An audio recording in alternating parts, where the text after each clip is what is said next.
मन के पास समझ शक्ति है। नंबर 2, मन के पास स्मरण शक्ति है। आज हम समझ चुके, मगर यदि हमारी मेमोरी में रहा ही नहीं कुछ, हमारा जीवन व्यवहार नहीं चल सकता है। साधु जीवन लिया, गुरुदेव ने सब कुछ समझा दिया। करीबन 50 साल पहले संयम जीवन की जो ताकत समझ चुका था, आज यदि वो स्मृति पथ में नहीं रही तो संयम जीवन में जीवन प्रसार करना नेक्स्ट टू इम्पॉसिबल। आज बच्चे लोग स्कूल में पढ़ते तो है, फेल कौन होता है? स्मरण शक्ति जिनकी कमजोर हो चुकी।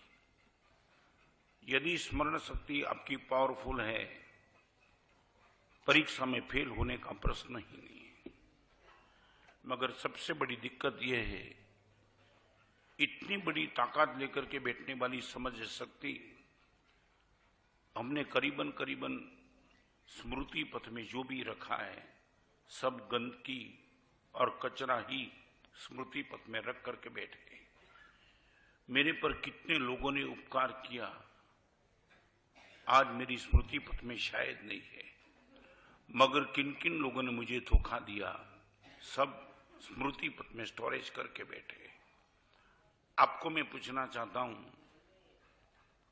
जीवन में आपके साथ जिन जिन लोगों ने गलत व्यवहार किया, मैं एक रिपीट करना चाहता हूं। मां सरस्वती की साधना से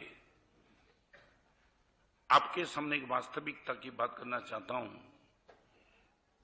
मेरी आंख में आंसू आ जाए, ऐसे प्रसंग जिंदगी में शायद 100 बन चुके। रिपीट करना चाहता हूं, आज मेरी आंख में आंसू आ जाए, ऐसे प्रसंग मेरे जीवन में 100 बन चुके हैं, 100। फिर भी मैं कहना चाहूंगा, आज मेरे चेहरे पे मुस्कान आ जाए, ऐसे प्रसंग मेरे जीवन में 1000 बन चुके हैं।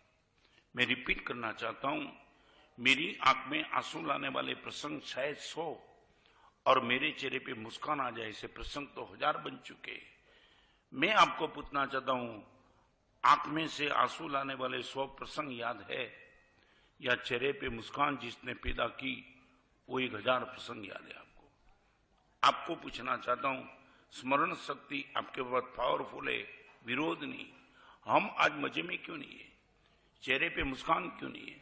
सामने वाला मिला तो उनको गले लगाने का मन क्यों नहीं होता है? क्योंकि मेरी आंखों के सामने मेरे साथ उसने कौन से अच्छे व्यवहार किए वो आंखों के सामने नहीं है, मगर एक गलत व्यवहार उसने कर दिया होगा, वही स्टोरेज करके बैठा हूं।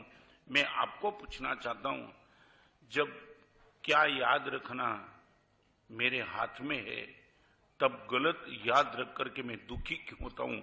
आपके पास यदि इनका जवाब है तो मैं जानना